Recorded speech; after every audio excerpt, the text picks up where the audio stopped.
Hare Krishna, Krishna Krishna, Hare Hare, Hare Rama, Rama Rama, Hare Hare. So actually, knowing I don't speak in English, so most of the people of this world they might think whatever we are doing in our day-to-day life, we might think no one is observing, no one is witnessing our each and every activity. But whatever we are doing, something secretly in our personal lives, whether we might do it in a secret way or in a public way, but someone is observing in our practical life. And because most of the people are in the world of ignorance, so they think, okay, I'm doing this and that, so no one is observing, but someone is observing in our practical life. And it has been mentioned very lucidly, very explicitly in the Mahabharata as well as in the Bhagavatam and also in the Manusmriti. So it has been expounded very lucidly and very explicitly. However, actually this is not the way to understand the things in our personal lives. There is someone actually who is observing our each and every action, deed and thoughts and other things in our practical lives. Like if you think, okay, that we can do whatever we want to do in our practical lives, and then it's completely capricious and whimsical in our practical lives. We can't do anything in our practical life on our own way. Okay, we can do anything on our own way, but the consequences and the result would definitely come after 1 year or after 100 years. Like there are many incidents, it has been mentioned very explicitly and very lucidly in Mahabharata. Like we know the history of the life sketch of Dhritarashtra and other saints like Harishchandra. So whatever they have done, like Dhritarashtra, he killed actually 100 insect in his 100 lifetime bags, and that result came after 100 lifetimes. And then the 100 sons of Dhritarashtra had been killed in the battlefield of Kurukshetra because of that just one consequences means he killed 100 actually insects, just small insects. Even in the life sketch of Bhishmadev actually, when he was actually he was one of the Ashtaboshu means his previous name when he was Boshu in the heavenly planets, his name was Dhu, and Dhu actually he killed actually he is the one actually actually who has stolen the cows of Surabhi cows, Kamdhenu, and because of that no sorry actually in his childhood pastimes, like Bhishmadev when he was Dhu in the heavenly planets, he actually like took on a snake and he was playing in his childhood pastimes, and he threw the snake into the thorns. I mean, like generally those are child, they're very ignorant, so he just threw that snake into the thorn on the thorn, and then that snake actually died on the thorns by lying down. And because of that consequences, actually he had to lie down on the bed of arrows in the battlefield of Kurukshetra because of the just one consequences. The consequences will definitely come after 1 lifetimes or after 100 lifetimes. Someone has to suffer that karmic reactions. So if you might think that okay, whatever you can do in our practical lives, then it's completely capricious and whimsical that oh, I'm doing this and that, so the result won't come. The result definitely would come after 1 lifetime or after 100 lifetimes. So therefore, it has been mentioned in the Mahabharata. There is one wonderful verse: "Sirja Agni Khammarudeva Suma Sandahani Disha Hascharatri Shobecha Sande Dharma Janati Nenam Aditya Agni Prithvi Vayu Chandrama Disha Ahascharatri Shobecha Sande Dharma Janati Nenam." So this verse is explained that the 10 witnesses constantly observe human actions. The number one, the 10 witnesses, Dasha Shaksis.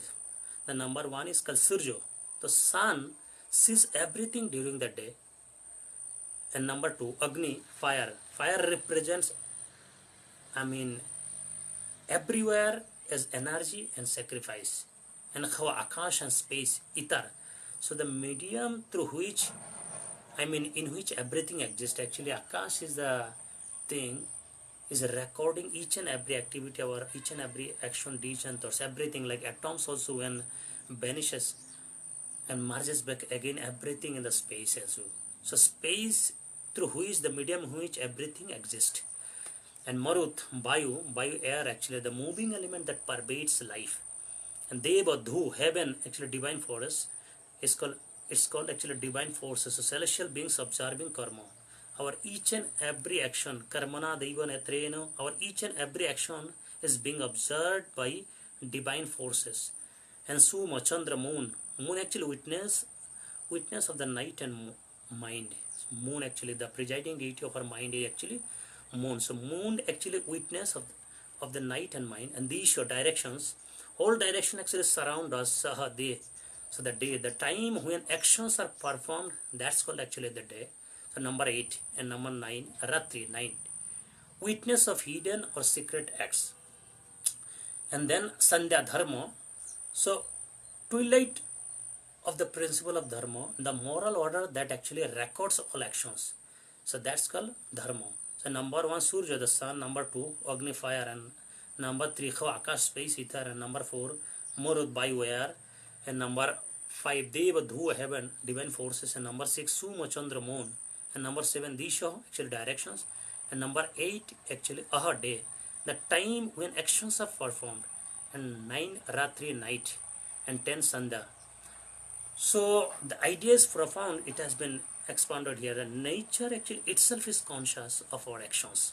And even if society does not see something, the universe records it.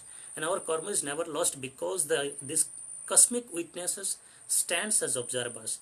And in the Srimad Bhagavad Gita, this principle is also implied when Krishna says that he resides in the heart of every being as the Paramatma inner witness. So the teachings of the 10 witnesses remind us, like, live with integrity.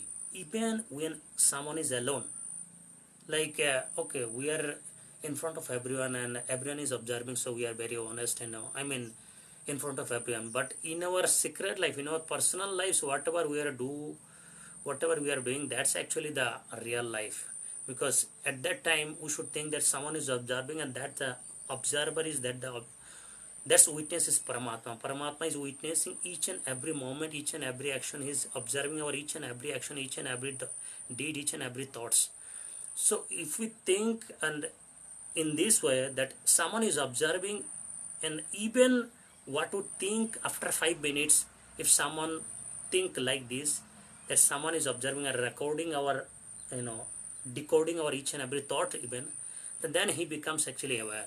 So nature itself is conscious of our actions, and even if society does not see something, the universe records it. And our karma is never lost because this cosmic witnesses stands as observers. So number 1, live with integrity even when someone is alone, and our thought, intentions and actions matter, and dharma is always watching. So it's a very powerful ethical idea. The universe itself is the witness of our character.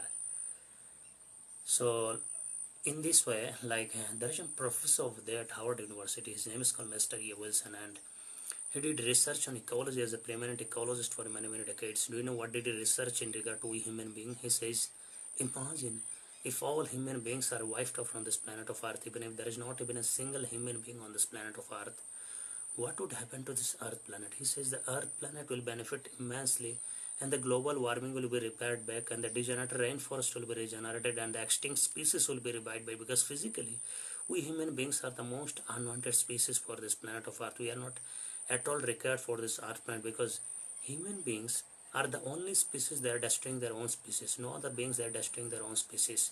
Like for an example, if we keep something on the yard, so one buffalo, one goat or one cow might come, and whatever as much is required he will eat and he'll go away. After sometimes goat or buffalo or any other animals might come and they will eat as much as they require, and after that they will go away. But if any human beings come, they will take actually the whole bag of rice and everything away from the yard, because they'll mange more. Human desires never satisfies. They want more and more and more.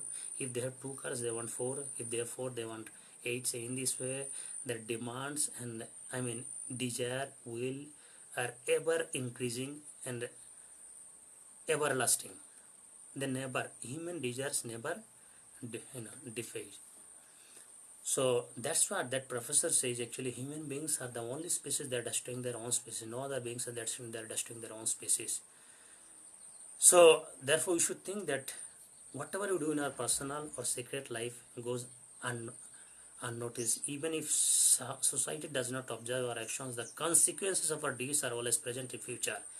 And in the moral order of the universe, every action has an effect and nothing is truly hidden. So for this reason, one should act responsibly, with awareness in every aspect of life. So that's why he says, his point, that professor point was that among all living species on this planet, human beings are the only one who knowingly destroy their own environment. And even because human beings are the only species, they're very ruthless, cruel, and they're the ones that are destroying, the breaking the laws of nature. Actually, except human beings, all other beings are constantly evolving, because they're just evolving in the sense they're even after reincarnation or rebirth, they're constantly going one life after another. Ever increasing, ever evolving. But human consciousness are ever evolving, because human beings actually, they're very greedy, and they're very their desire are endless, and except human beings, other animals' desires are not endless. They desire according to their propensity. Like for an example, tiger would attack when someone is in a completely uh, needy. When he's completely hungry, then he would attack someone. Otherwise, he won't attack someone to kill him. Even deer walks in front of him, still he would not attack. So therefore, we should not think that whatever we do in our personal life, it goes unnoticed. Someone is noticing, that is Paramatma. So first one is called ecological responsibility. The ecological insight is that human activity often actually harms nature, deforestation, pollution, extinction of species, etc. If humans disappear, natural ecosystems would recover. And number two, moral responsibility. You then connect this to a spiritual principle. Just because something is done secretly, it does not mean that it has no witness or consequences. In many spiritual, philosophical and spiritual traditions, the idea is that nature observes and reacts to human actions. Karma records every deed, and the universe itself functions as a witness. So the deeper message is, a person should act ethically, not only when others are watching, but also when someone is alone in his home or anywhere. So actions affect nature, and action affects society, and actions shape our own character and karma. So therefore, live with integrity even when no one is watching. So the first lesson is our inner honesty. Many people behave properly only when society is watching them. But the teaching of the 10 witnesses reminds us that nothing is truly hidden. So the real test of our character is what we do in our personal life when we are alone. What we think in our minds when we are alone. How do we behave when no one is watching us, no one is judging us when we are alone. So true virtue is self-discipline, not fear of social punishment. See, punishment might happen at some time when after 10 years, but if we are aware in each and every moment of our life, then punishment won't come, or consequences won't come after many lifetimes also. See, every action leaves a trace. And the witness such as the sun, air, directions, day and night symbolize the nature records everything. Now this teaches the law of karma. Good actions create positive results, and harmful actions eventually bring consequences. So even if consequences do not appear immediately, they accumulate over time. Now nature is not separate from us. The witness actually include natural elements like sun, air, space and direction. So this teaches that human life is connected to the whole universe. Now if we harm nature, like forest disappears, species become extinct, and climate becomes unstable. So this lesson encourages ecological responsibility. We should live in harmony with nature, not exploit it. Now develop self-awareness. Now the teaching also encourages mindfulness. Since every thought and action matter, so we should regularly ask ourselves, is this action right or wrong? Does this action benefit others, or am I acting according to dharma? So self-reflection improves our own character. And then respect of the moral order dharma. And this verse ultimately concludes that dharma knows the actions of human beings, and this means there is moral structure in the universe. The actions are not actually random; they follow a law of justice. And the Bhagavad Gita also teaches that the divine witness resides in every heart as the Paramatma. So the lesson is live according to truth, practice compassion, avoid deception and harm. Now cultivate responsibility for thoughts. The witnesses observe not only actions but also intentions. This means moral life begins in the mind. Therefore, you should cultivate pure thoughts, good intentions, kindness towards others, because thoughts eventually become actions. In simple terms, the teachings of the 10 witnesses gives three main life principles: act with integrity even when someone is alone, respect nature and the moral law of karma, and be mindful of your thoughts, words, and actions. Now, what do we learn from the 10 witnesses which has been mentioned very lucidly and very explicitly in the Chandogya Upanishad? I mean, in the Mahabharata as well as in the 6th canto of Srimad Bhagavatam, and also in the Manusmriti. The sun. Sun lesson. Live transparently. The sun illuminates everything and hides nothing. Now, life lesson. We should live our lives in such a way that nothing needs to be hidden. Our action should be clear, honest, and transparent. And character means living the same way in public and in private. Living in front of public saying, okay, we are very moral and characteristics, we are following dignity, this and that also. But what about our personal life? In our private life, in our personal life, if we are okay, then also in a public life we are okay. I mean, what is inside, that would someday will reflect in outside. And Agni, fire lesson, purity and transmission. So the fire burns impurities and purifies whatever it touches. Life lesson. We should constantly purify our character, removing greed, anger, and jealousy. And just as the fire purifies gold, disciplines purifies the mind. Akash, space, everything is recorded. A space contains and carries sound and activity everywhere. Nothing disappears in the universe. Every action leaves an impression.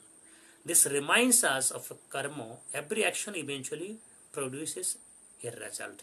And then Vayu, air.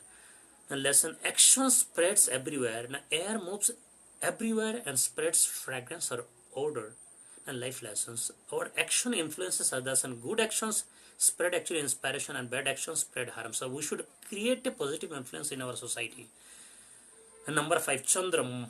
Chandra actually moon, controlling of the mind, because the Chandra, the moon god, is the presiding deity of the mind. So the moon is traditionally connected with the mind in Indian philosophy.